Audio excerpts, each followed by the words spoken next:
Let's hear now from Nsafoah Poku. He sat before me here on Point Blank a few weeks ago and said he wanted to run for president, but he needed the NPP vehicle to use for that job. Mr. Nsafoah, you're welcome to Point Blank on Eyewitness News. Well, no, thank you. Maru, my name is Nsafoah Poku. I don't know how you keep turning that upside down. So the key is in the middle. Apologies. Yes, the key is in the middle. How was the vetting today? Very well. Went very well. Family affair. Nice to meet old friends that I've been seeing for a while. But it went well. Very, very well. Very interactive and very informing. When you're going for elections and they invite you to vetting, usually it's a place that you expect to be grilled. In that, some of the newspapers today use the word grilled. Were you grilled? Well, we have submitted some documentation. We have submitted our hope and aspirations. We have submitted quite a number of documents. So they needed clarification on some of the things that we stated in the documents that we submitted to them. So if somebody wants to call that grilling, I think, that's a word somebody can use. But when it comes to me, I really don't see this as a grilling. I see that as an interaction. So they were testing you on your own CV then?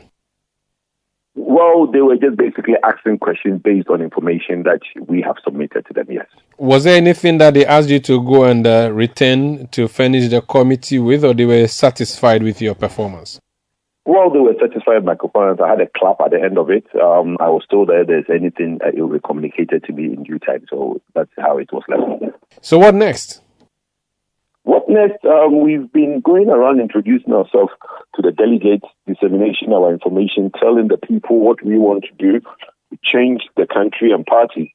I think that continues. We're going to continue with that, giving the information and various delegates that will vote.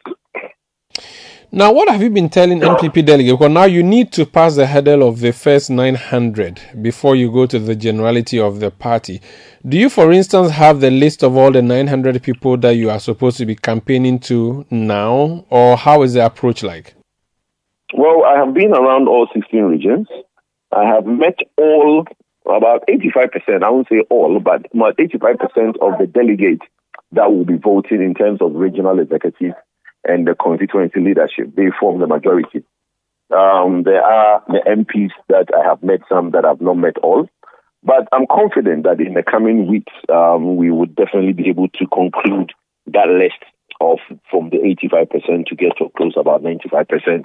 I don't think we'll be able to talk to everybody or meet everybody, but we want to get close to that 100% mark as much as possible. What we've been telling... Go ahead. Go on. What we've been telling them is very simple. We want to reform. We think that the current status quo, from what we've been told by the people who are doing the work, which is the constituency leadership, they tell us that the situation that they are in needs attention. I believe that a political party is like a pyramid. The energy is at the base. And if the base complains, everybody should take it serious. And if you go to the grassroots, they tell you all these things that are going wrong. And those are some of the things that I have basically listened to and prefer solutions to some of them. So I think it's going down well. And if you look at the reception I have had in all the regions I have been to, those that do not even make time to come to the meetings I have called me and said, look, we heard about your message and we think that is the best for us so far. All right. We are not having the system that the US has, where you go to caucuses and then convince them and get endorsements. How do you interpret the responses of the delegates when you meet them? How do you know that this group of delegates is going for me and that group does not want me? Are you able to read that, or you're only preaching to them and hoping that they listen? No, for me, how I gauge is the phone call after. Every meeting that I have been to in all 16 regions, I follow up the following day or 2 days after with phone calls to everybody that attended the meeting and also those that did not attend the meeting. Now, when you do that follow-up phone call and have that one-on-one, you get a sense of whether those people actually absorbed your message and the encouragement that they give you to urge you on. So for me, the measure, the yardstick I have is the conversation I have with the individuals on the one-on-one after these meetings in all the regions that I have been to. And that has really told me a lot, because some people, in the midst of their colleagues or in the midst of everybody, might not say much. Some will say much, but when you call them one-on-one, and I have spoken to quite a number of people, especially the constituency chairman, and the encouragement and the reassurance and the contribution they give you tells you that, one, they really listen to what you told them. Two, they bought into the message because they now tell you about their own experiences and what they think should be done. So for me, that's the measure. You have done 16 regions. Alan Martin says he's going to begin his nationwide campaign. What is your plan? Are you going to return and do a second leg, or you believe that you have reached everybody and that should be it? You're going to rest and wait and see what happens in August? No, I've not reached everybody. Like I said earlier, I've done 85%. Look, that was the first round of introduction. I need to do a second round, or if possible, a third round. But it's a strategy that I have, and I'm not really going to put my strategy out on air.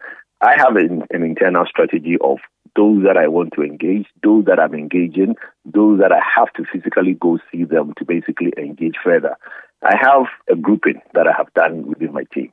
The team have grouped basically those that I have interacted with within a certain mark. I've given some of them maybe between 1 and 4 and between 5 to 10. Those that I think is between 1 and 4 means more work needs to be done. I'll keep engaging them. If there's a need to physically go see them, I'll physically go see them. Those that are between 5 and 6 are ones that I might not need to go see them. But if I'm to go visit their constituency, it will be to go there and basically meet the broader delegates. So that strategy is an internal KMP strategy, and I don't think I want to divulge that. What's the role of money in the campaign? When you meet delegates, do you have to give them money? When I have met delegates, look, it's a give and take. Let me give you an example. Most of the constituency executives and most of the regional executives and constituency chairmen do not live in the regional capital. So I'll give you an example. If I go to Koforidua and I ask that a meeting should be organized for me in Koforidua, technically, all the constituency chairman could say that, look, I can't make it, come to where I am. So you might have to visit all 33 constituencies in the eastern region. But if they decide to drive their pickups to Koforidua from Yilo, Manya, Ofuase, Oyibi, all the other areas in Prayeso, and converge, the lower Achim and all those areas to come to converge in Koforidua, the least you can do is basically pay for their petrol. So what I have done is basically engage the chairman and show appreciation for their coming and pay for their fuel for coming to see me, because otherwise I would have to spend that fuel and go to them. So I show appreciation for them coming to converge in one place, so I give them their fuel for coming.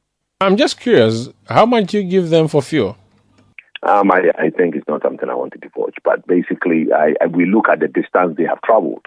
Now, I'll give you a typical example. Somebody will come from the Afram Plains. Okay, Afram Plains North, they have to go over the ferry and they have to drive all the way to Koforidua.